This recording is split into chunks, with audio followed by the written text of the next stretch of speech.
Okay, and then that leaves us with 20 on the record in 2022. From the very start, this case feels different. Gregory Kelly walks in, representing himself.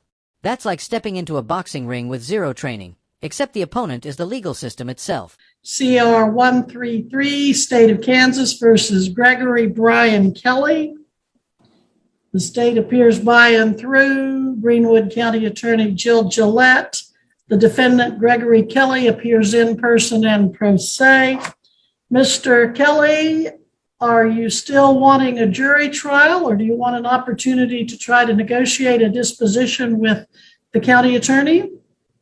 Thank you, Your Honor. Good morning. I am willing to talk to the prosecutor, but I don't think we're going to come to a resolve. Is that you have your mind made up, or you're open to thoughts if she discusses it with you? That is correct, that I'm open to anything she might say.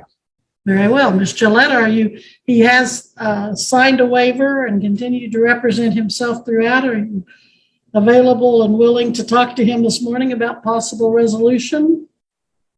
If he wants to talk, I made an offer before, which he continues to not want. So yeah. Well, I'm going to put the two of you in a breakout room and have you. Classic move by the judge. Send them to talk it out. But Gregory isn't here to compromise. He wants control, and in court, that usually ends badly. And Savannah, if you would put Miss Gillette and Mr. Kelly in a breakout room, please. In the meantime, Ms. Gillette, Mr. Kelly, any success on No, Judge. No? No, we weren't able to come to agreement. Okay. Ms. Gillette, let's go on the record in Kelly again. We are on the record in 2022, CR 133. State of Kansas versus Gregory Brian Kelly. Please announce appearances. I'm here, Judge. All right. Gregory Kelly appearing in person and pro se. Ms. Jill Gillette, County Attorney, are you here? Ms. Gillette is on the record with us in 2022 CR 133, State of Kansas versus Gregory Brian Kelly. Mr. Kelly's case is now the prime for Wednesday, but the dilemma now is that Judge Hart has a Greenwood County case announced for prime also. So I suppose that puts us as an alternate maybe to whatever he has. Ms. Gillette, what do you have in front of Judge Hart this week? Currently, it is scheduled for an aggravated domestic battery case with multiple other charges that have been, that are between the two cases consolidated for trial. The other one is violation of a PFO. That is also scheduled to possibly start Wednesday. This case is a backup to that case. So if you want us to appear in case the other case works out, I was going to call Nika Cummings and confirm today on everything with that. So, all right. Well, Mr. Kelly, it sounds like there's a possibility your jury trial may go Wednesday. So you'll need to be prepared and at the Greenwood County Courthouse between 8:30. Did you catch that?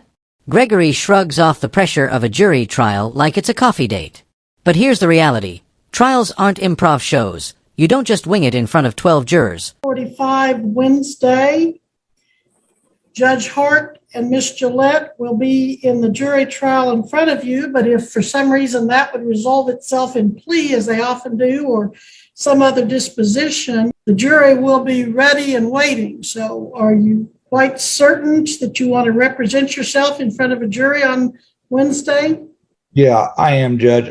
Also, if I might add, there has been some new evidence in this case that has came about, and I am in the process of checking into that, and basically I'm accusing the prosecution of filing a fictitious charging document.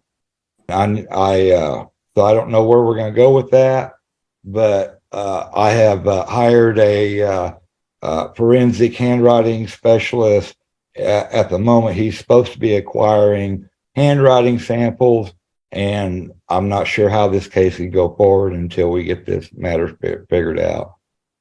Okay, first of all, with all due respect, sir, what are you talking? When a judge literally asks, "What are you talking about?" you know things are going off the rails.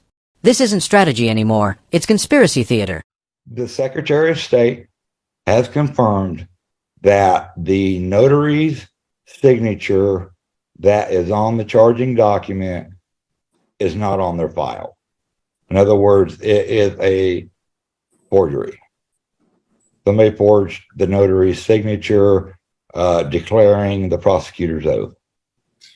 Say that again. The Secretary of State, Secretary the state of of State. Kansas, says that whoever signed that document was not a legal notary in the state of Kansas. Correct. So you're making the argument in your criminal case that Ms. Gillette did not file a legal petition, a legal verified petition or notarized petition.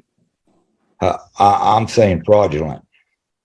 Well, I at this point, I am challenging the prosecutor's jurisdiction. I feel she has no standing due to the fact, knowingly or unknowingly, she filed a federal document that was falsified. first of all, she did not file a federal document. We're not in federal court. We are in Greenwood County District Court. Second of all, she is the legally elected authorized prosecutor for Greenwood County.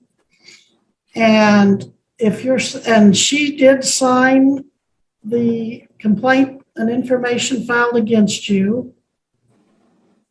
I don't believe she did. I think Well, that let me call it up. I've seen her. I'm not designated with credentials as an expert handwriting analyst, but I will tell you I've seen this woman's signature so many times in the last several years. This is where Gregory flips the table, accusing the prosecutor of fraud. To him, it's a bombshell. To the court, it's just noise. And the gap between those two realities, that's the real drama. Look at it. Judge, if I may, this would be, Let me look at your signature. Yeah. this is actual original with the original ink on it. That's Miss Arlene's signature in blue ink. This is my signature in black ink. I can attest that is my signature. I definitely know that's Arlene's signature, and Arlene signed it in my offices. So I know that that's her actual signature and it's not forged. And then in addition to that, this is the state of Kansas Secretary of State's notary search I've completed today. Arlene C. Edwards is a bona fide notary. There's her expiration date. she is registered. Yes. August 30th of 24, and she was commissioned August 30th of 2020. There's her commission number. She is a bona fide notary. It's our actual signatures. Judge, she is in fact registered with the Secretary of State in Kansas. So therefore, if she is registered, her signature is on file. And I have a letter saying from the Secretary of State that says that the signature presented on that document is not on their file, not in their file. So therefore, it only stands to reason that it is someone else's signature. Okay. I have seen Arlene Edwards' signatures. You can have her log in. She'll testify that's her signature. I mean, No, I know Miss Edwards and Miss Gillette's signatures. Again, with the untrained eye, but having seen them every day on multiple documents for several years. Miss Edwards, in fact, even more than Miss Gillette's, because she was authorizing signatures for Mr. Lee, the predecessor to Miss Gillette. Who did you talk to in the office? Is this someone you can have? And a form that you're required for authentication and apostles, and that they responded to that form that I sent in.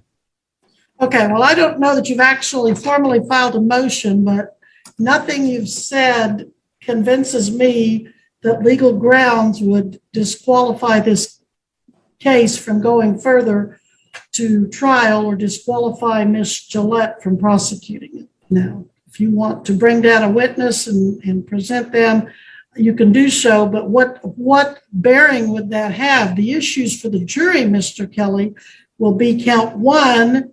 Did you, on or about the 10th day of August, 2022, in Greenwood County, Kansas, unlawfully and intentionally possess an hallucinogenic drug, to wit THC and or marijuana, after having a prior conviction for the same in Labette?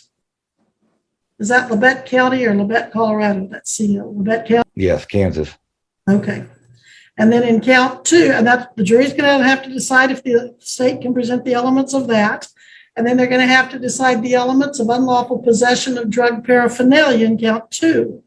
The state's alleging that on or about the 10th day of August, 2022 in Greenwood County, Kansas, you did unlawfully and intentionally possess drug paraphernalia, specifically marijuana roaches, which I understand are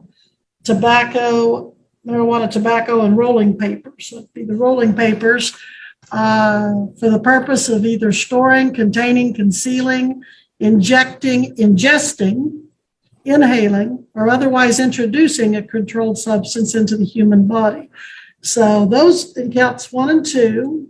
Then you've got count 3, whether you were operating with insurance on your vehicle, and you'd have to be answering to. But I don't know whether.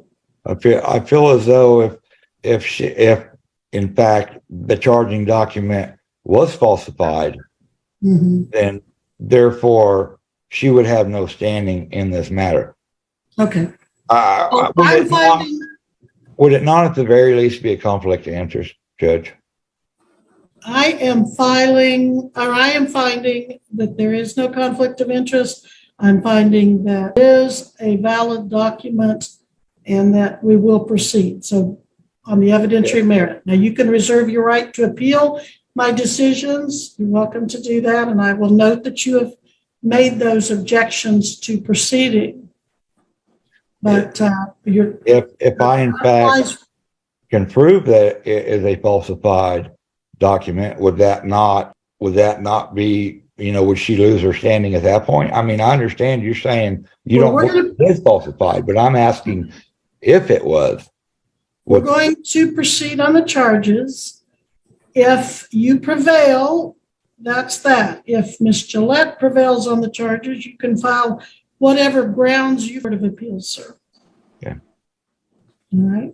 So that being said, you'll be ready for trial on the merits tomorrow if we proceed? Are you asking me if I am? I'm asking if you're prepared, yes. I don't feel that I am, because I feel that I need to further investigate my alleged accusation against the prosecutor's office. Okay, your position is noted, and I've overruled it, and we're going to proceed then. So be here Wednesday at no later than 8:45, ready for jury trial.